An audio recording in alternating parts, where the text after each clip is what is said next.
Saône, c'est ça? Voilà, je suis en Haute-Saône, je suis au nord de la Haute-Saône, à 20 kilomètres de Montbéliard, de Belfort, puisque je suis limitrophe avec ces deux départements, et à 40 kilomètres de Vesoul et 10 kilomètres d'Héricourt, pour ceux qui connaissent un peu la région. C'est une zone semi-rurale, c'est ça, hein? C'est une zone semi-rurale, tout à fait. Et vous cherchez un successeur depuis combien de temps? Alors, je vais un peu planter le décor. Allez, Oui. je suis de 66 ans. Je suis installé en zone semi-rurale depuis 81. Je travaille 12 à 15 heures par jour, 6 jours sur 7. Et je suis fier d'exercer cette profession de médecin de proximité qui est une mission de service public et avant tout une vocation qui est devenue chez moi un sacerdoce.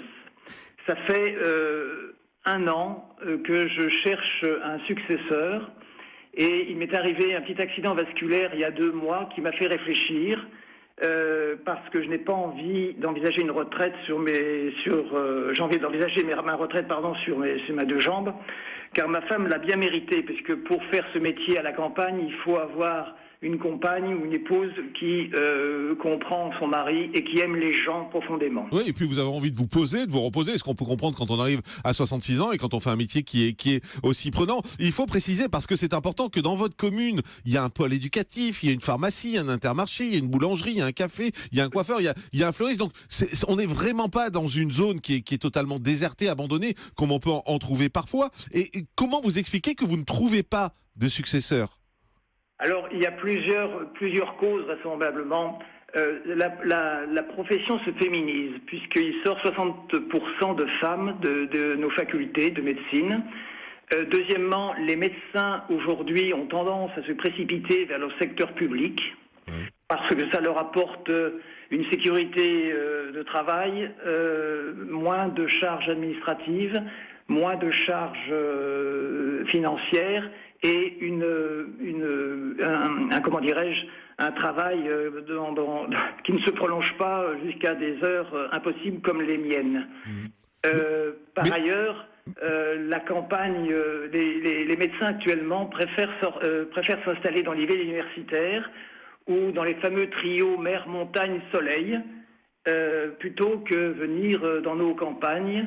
D'ailleurs, j'ai écrit à tous les candidats de la primaire des Républicains pour leur soumettre une proposition, en rappelant à ces gens-là que moi je suis né en 50 et qu'à l'âge de 27 ans, comme tous les médecins de ma génération, j'ai donné 1 an de ma vie comme médecin aspirant dans un régiment. Et on pourrait imposer, parce que on a vu que les mesures incitatives sont très peu efficaces, et on pourrait être un peu plus coercitif et imposer notamment à nos jeunes confrères dont les études, il faut le rappeler, ont été payées par nos impôts. Il faut savoir que ça ne coûte pas très cher de faire des études, quelles qu'elles soient, et c'est grâce finalement aux impôts du contribuable qu'on a pu payer des professeurs de qualité qui enseignent une médecine extraordinaire.